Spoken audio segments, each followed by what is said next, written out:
નમસ્તે વિદ્યાર્થી મિત્રો, આજે આપણે ધોરણ 10 ચેપ્ટર નંબર 8 ત્રિકોણમિતિનો પરિચય તેના વિશે અભ્યાસ કરીશું. આજે પહેલા પીરિયડમાં આપણે ખાલી તેના સૂત્રો કેવી રીતે બનેલા છે અને તે કેવી રીતે યાદ રાખવાના છે તેનો અભ્યાસ થશે. દાખલા અને તેના વિશેની ચર્ચા આપણે નેક્સ્ટ પીરિયડમાં કરીશું. ત્રિકોણમિતિમાં આપણે કાટકોણ ત્રિકોણની ચર્ચા કરવાની છે.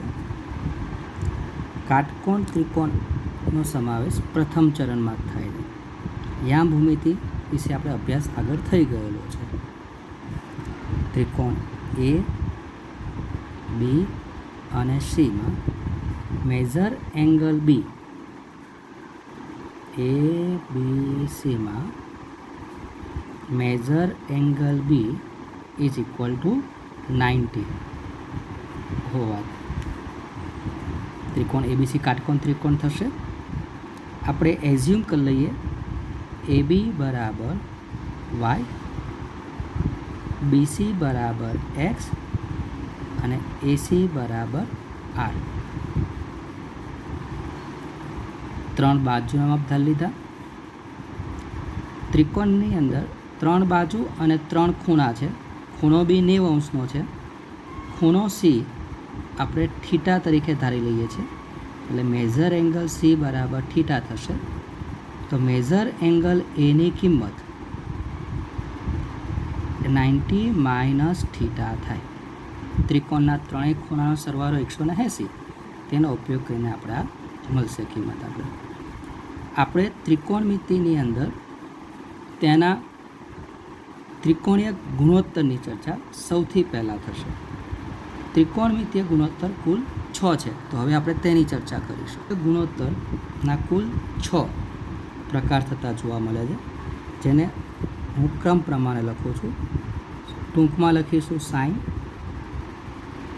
કોસ, ટેન, કોટ, સેક અને કોસેક. છઠ્ઠું આવશે કોસેક.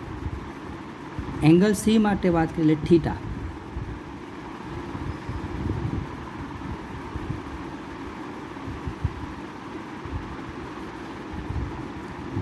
આપણે અહીંયા એક ગોલ્ડન લાઈન યાદ રાખવાની છે. શાક કરવું હોય તો પાક લેવો પડે, તેમાં સાપ હોય. ફરીથી રિપીટ કરું છું. શાક કરવું હોય તો પાક લેવો પડે, તેમાં સાપ હોય. શાકનો અર્થ થાય સામેની બાજુ ભાગ્યા કણ. તો ખૂણા સીમાં થીટા, ખૂણા સીની સામેની બાજુ એટલે AB અને કણ એટલે AC. પાકનો અર્થ થાય પાસેની બાજુ ભાગ્યા કણ એટલે BC અપોન AC. અને સાપ સામેની બાજુ ભાગ્યા પાસેની બાજુ એટલે AB અપોન BC મને મળે. કોટ થીટા, સેક થીટા અને કોસેક થીટા માટે નીચેથી ઉપર જતું જવાનું છે અને તેનો વ્યાસ કરી નાખવાનો છે, એટલે પસા, કપા અને કશા. પશા એટલે BC upon AB, AC upon BC અને AC અપોન AB મને મળે.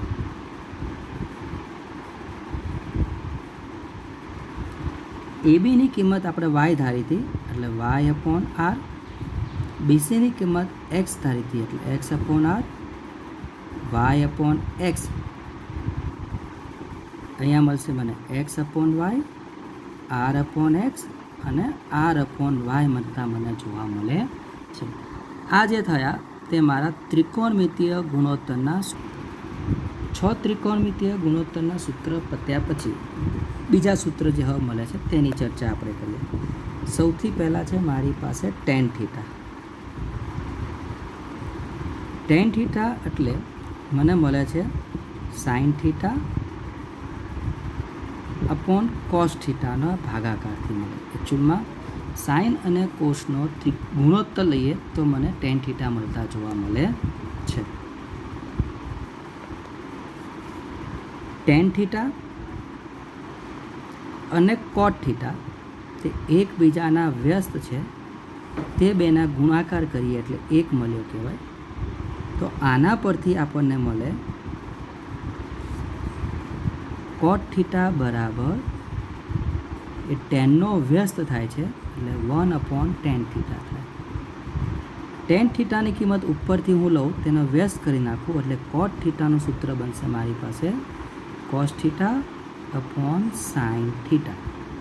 આ કોટ થીટાનું સૂત્ર મળી ગયું મારી પાસે બીજું છે. તે જ રીતના સાઇન થીટા અને કોસેક થીટા તે એકબીજાના વ્યસ્ત છે, તે વ્યસ્તનો ગુણાકાર આપણને એક મળે. તો આના પરથી સાઇન થીટા બરાબર 1/કોસેક થીટા મળશે અને કોસેક થીટા બરાબર 1/સાઇન થીટા મળે.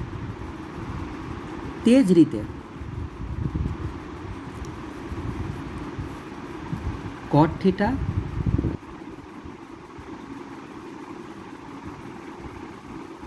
બરાબર cos theta upon sine theta આપણે જોયા હતા. તો આના પરથી 1/સાઇન એટલે કોસેક થીટા થઈ જાય એટલે કોટ થીટાનું એક સૂત્ર થાય છે cos theta into cosec theta. તે જ રીતે ટેન થીટાનું આપણે સૂત્ર જોયું છે sign theta upon cos theta.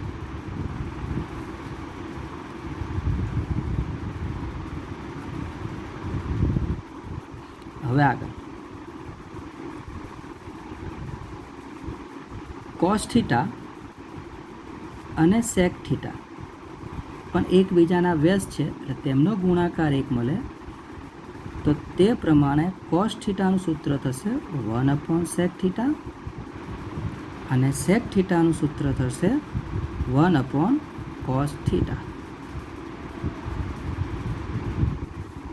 Ten થીટાના સૂત્રમાં આપણે 1/કોસની કિંમત મૂકીએ એટલે ટેન થીટાનું બીજું એક સૂત્ર મળશે મારી પાસે sine theta into sec theta. આ મારા વ્યસ્તના ઉપયોગ કરીને મળતા સૂત્રોની યાદી બનતી જોવા મળે છે.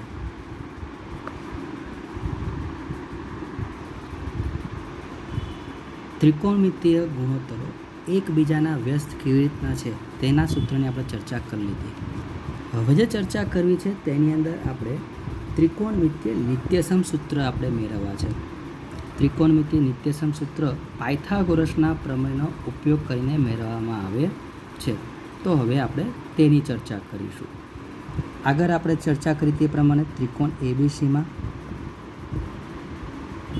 ખૂણો બી મેં 90 લીધેલો હતો, સીને આપણે થીટા કીધો હતો, રેખાખંડ બીસીને આપણે એક્સ વડે, એબીને આપણે વાય વડે અને એસીને આપણે આર વડે દર્શાવેલા હતા. પાયથાગોરસના પ્રમેયનો ઉપયોગ કરતા ત્રિકોણ એ બી સીમાં measure angle B is equal to 90 હોવાથી AB સ્ક્વેર વત્તા BC સ્ક્વેર બરાબર AC સ્ક્વેર આપણને મળે. માટે Y square plus X square is equal to R square. પાયથાગોરસના પ્રમેયનો આપણે ઉપયોગ કર્યો. બંને બાજુ હું આર સ્ક્વેર વડે ભાગી નાખું એટલે Y square upon R square plus X square upon R square is equal to R square upon R square મળે. વાય અપોન આર તેનો વર્ગ એક્સ અપોન આર તેનો હોલ સ્ક્વેર બરાબર 1 આપણને મળ્યા. બંને બાજુ આર સ્ક્વેર વડે ભાગી નાખીએ એટલે આપણને આ મળે છે. હવે વાય અપોન આર તેની કિંમત હતી મારી પાસે સાઇન થીટાની એટલે sign square theta plus cos square theta બરાબર 1. આ આપણને પહેલું નિત્યસમ સૂત્ર પ્રાપ્ત થાય છે અને આના પરથી આપણે બીજા નિત્યસમ સૂત્ર સરળતાથી મેળવી શકીશું. હવે આગળ sign square theta plus cos square theta બરાબર 1 હતા. સૌથી પહેલાં હું બંને બાજુ સાઇન સ્ક્વેર થીટા વડે ભાગું તો અહીંયા મને મળે 1 plus cos theta upon sine theta તેનો હોલ સ્ક્વેર બરાબર 1 અપોન કોસ થીટાનો સ્ક્વેર સાઇન થીટાનો સ્ક્વેર. આ આપણને મળશે. બંને બાજુ સાઇન વડે ભાગ્યા માટે કોસ અપોન સાઇન એટલે કોટ થીટા છે કિંમત મારી પાસે અને સાઇન થીટાનો વ્યાસ છે કોસેક થીટા એટલે મને મળશે 1 plus cot square theta is equal two cosec square theta. તો આના પરથી બીજું નિત્યસમ સૂત્ર મને મળી જાય છે cosec square theta minus cot square theta is equal to 1.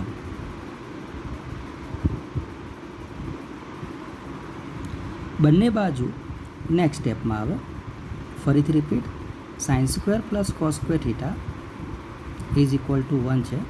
જેમ બંને બાજુ સાઇન વડે ભાગ્યા હતા તેમ બંને બાજુ હવે કોસ સ્ક્વેર થીટા વડે ભાગીશ તો સાઇન થીટા અપોન કોસ થીટાનો હોલ સ્ક્વેર પ્લસ 1 બરાબર 1 અપોન કોસ થીટાનો whole square. Sine upon cos એટલે ટેન થીટા છે એટલે ટેન સ્ક્વેર થીટા પ્લસ 1 અને કોસેક થીટાનો વ્યાસ છે sec square theta sec theta તો અહીંયા મળશે મને સેક સ્ક્વેર થીટા એટલે બીજું નિત્યસમ સૂત્ર મળશે મને sec square theta minus tan square theta is equal to 1.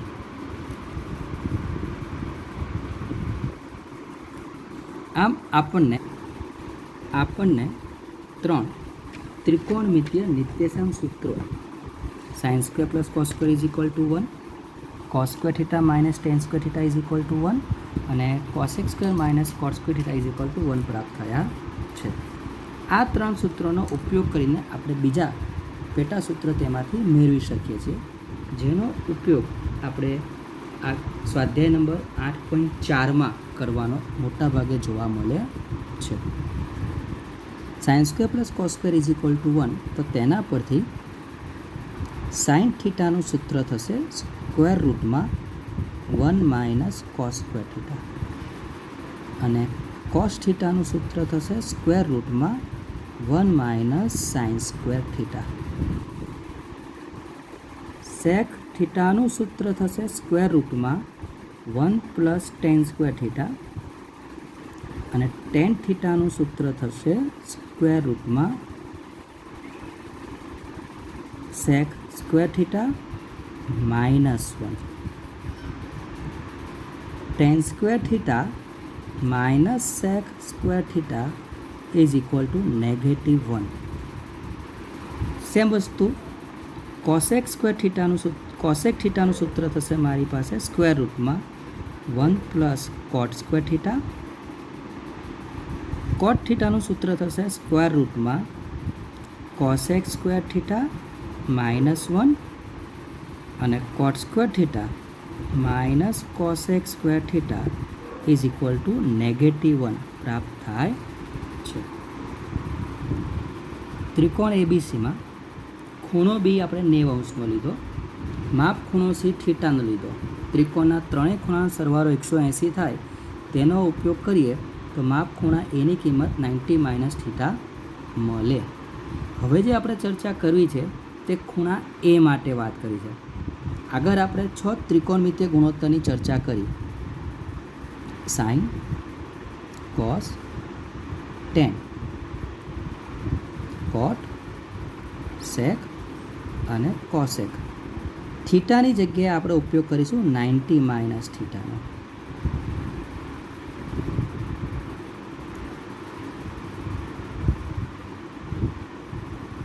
તો મારી પાસે 90 માઇનસ થીટાના બીજા 6 ત્રિકોણમિતિય ગુણોત્તરો પ્રાપ્ત થાય છે. સાઇન માટે આપણે લખીશું સાક, સામેની બાજુ ભાગ્યા કોણ, પાસેની બાજુ ભાગ્યા કોણ, સામેની બાજુ પાસેની બાજુ. પછી આપણે ઉપરથી નીચે યાદ રાખ્યું હતું પસા, કપા અને કસા.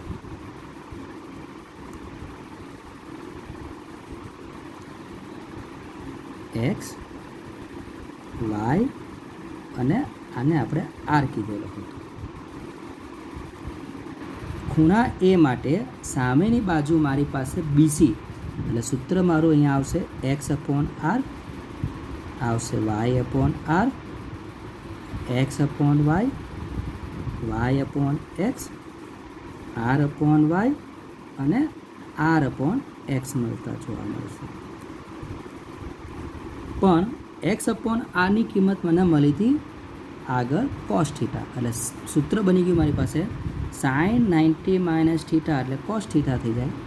એ રીતના કોસ 90 માઇનસ થીટા એટલે sine theta, ten 90 minus theta એટલે કોટ થીટા, કોટ 90 માઇનસ થીટા એટલે ટેન થીટા, સેક 90 માઇનસ થીટા એટલે કોસેક થીટા અને કોસેક 90 માઇનસ થીટા એટલે મને સેક થીટા પ્રાપ્ત થાય છે. આમ 90 માઇનસ થીટાનો ઉપયોગ કરીને આપણને બીજા 6 સૂત્ર બનતા જોવા મળે છે. હવે જે ચર્ચા આપવી છે તે વિશિષ્ટ માપના ખૂણા માટેના ત્રિકોણીય ગુણોત્તર, જેમાં આપણે 0°, 30°, 45, 60 અને 90° ખૂણાની ચર્ચા કરવાની છે. આ માટે એક ટેબલ બનાવતા હું તમને શીખવાડું છું, જે ધ્યાનથી સમજી લેજો. સૌથી પહેલાં ટેબલમાં 0, 30, 45, 60 અને 90° તેમ ખાના પાડી દેવાના છે અને તેની ઉપર 0, 1, 2, 3 અને 4 લખવાના છે. દરેકને 4 વડે ભાગી નાખવાના છે. આ કારણ એક જ છે કે આપણું ત્રિકોણમિતીય ગુણોત્તરની આપણે જે ચર્ચા કરી હતી તે પ્રથમ ચરણમાં ચર્ચા કરીએ છીએ. પ્રથમ ચરણની અંદર સાઇનની કિંમત 0 થી 1ની વચ્ચે જ આવે, તે તમારી ચર્ચા આગળના ધોરણમાં થશે. ભાગાકાર કર્યા પછી જે જવાબ મળે છે તેનું આપણે વર્ગમૂળ કરવાનું છે. 0/4 કરવું એટલે 0 થાય, તેનું વર્ગમૂળ 0 આવે. 1/4 ભાગ ન ચાલે તો ડાયરેક્ટ તેનું હું વર્ગમૂળ કરીશ તો 1/2 મને મળે. 2/4 એટલે 1/2 અને તેનું વર્ગમૂળ કરીશ તો 1/√2 મળે. 3/4 ભાગ નથી ચાલતો એટલે ડાયરેક્ટ તેનું વર્ગમૂળ કરીશ તો 3/2 મળશે. 4/4 એટલે 1 અને 1નું વર્ગમૂળ મને 1 મળે છે. હવે આગળ આપણે ચર્ચા કરી કે સાઇન 90 માઇનસ થીટા એટલે કોસ થીટા થાય, એટલે આ ડબ્બાને હું અહીંથી મોડ આપી દઉં છું. એટલે 1√3/2, 1/√2, 1/2 અને 0 મળે. ટેન માટે આપણે આગળ ચર્ચા કરી કે ટેન એટલે સાઇન અને કોસનો ભાગાકાર ગુણોત્તર છે. તો 0/1 એટલે 0, 1/2 /√3/2 એટલે 1/√3, 1/√2 /1/2 એટલે 1, √3/2 /1/2 એટલે √3 મળશે અને 1/0 ઇન્ફાઇનાઇટ છે, અવ્યાખ્યાયિત છે એટલે ઇન્ફાઇનાઇટ થઈ ગયું. બીજી આપણે ચર્ચા કરી કે ટેન 90 માઇનસ થીટા એટલે કોટ થીટા થાય, એટલે ફરીથી અહીંથી ડબ્બાને ઉલટાવી નાખીશ. ઇન્ફાઇનાઇટ, √3, 1, 1/√3 અને 0. સેક થીટા માટે આપણે યાદ રાખ્યું હતું કે તે કોસનો વ્યસ્ત છે, એટલે કોસ થીટાનું જે ટેબલ આવેલું છે તેને હું વ્યસ્ત કરી નાખીશ. વ્યસ્ત કરવા માટે અંશ અને છેદની અદલા બદલી કરવાનું, એટલે આપણને તે કિંમત મળે. 0નો વ્યસ્ત અસ્તિત્વ ધરાવતો નથી એટલે ત્યાં ઇન્ફાનાઇટ મળી જાય. કોસેક થીટા માટે આપણે ચર્ચા કરેલી હતી કે કોસેક થીટા એટલે 90 માઇનસ સેક થીટા થાય, એટલે ફરીથી અહીંયા એટલે ઇન્ફાનાઇટ 2√2, 2/√3 અને 1 મળતા જોવા મળે છે.